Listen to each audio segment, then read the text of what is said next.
Assalomu alaykum aziz do'stlar. Mashhur jadidchi bobomiz Mahmudxo'ja Behbudiy teatr ibratxonadir degan edi. Mana hozir esa biz 2-asrda qurilgan 1800 yillik teatrdamiz. Qadimiy teatr, Vizantiya imperiyasi paytida qurilgan qadimiy teatrdamiz.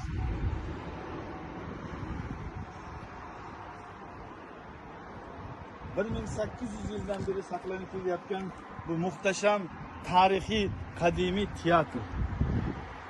Mana e'tibor bering bu tomonlariga. O'rtada teatr uchun sahna.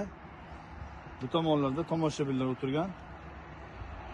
Teatrning u yog'ida esa e'tibor bering, bir saroyga o'xshagan kichkina bir saroyda qurilish bo'lgan, hovli bo'lgan, saroy bo'lgan. Bu tomonlarda ham yashash manzillari bo'lgan. Bu tomonga e'tibor bering, dengiz tomonga. Bu tomon ham aholi yashagan. Demakki bu yer bir qandaydir shaharcha bo'lgan. Keyinchalik yo'l tushib, shaharchani o'rtasidan bo'lib qo'yilgan.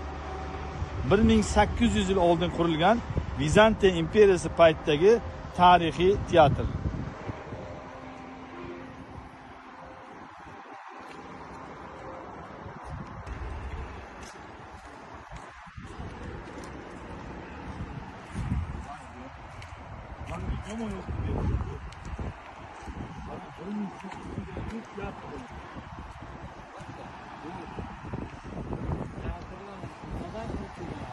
Davlat boshqarish usuli bo'lgan teatr, gladiatorlar.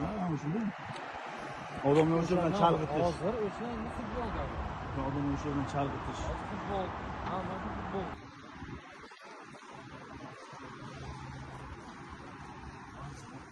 Mana ham o'lishlar ekanda. Kafil ko'rasizmi? Buni o'rtada kafelar. E'tibor bering, 1800 yil oldin qurilgan binoning o'rtasida kafellarga e'tibor bering, o'sha paytdagi kafelar ekan. Demak, qurilish ham qanchalik rivojlangan ekanini mana shundan tasavvur qilsak ham bo'ladi.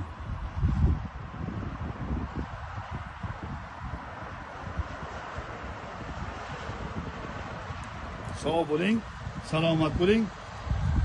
Agora teatrlari 1800 yil oldingi miloddan keyingi 200 yilda qurilgan teatr xarobalardamiz. Sog' bo'ling, salomat bo'ling. 31 avgust 2025 yil Mersin shahri.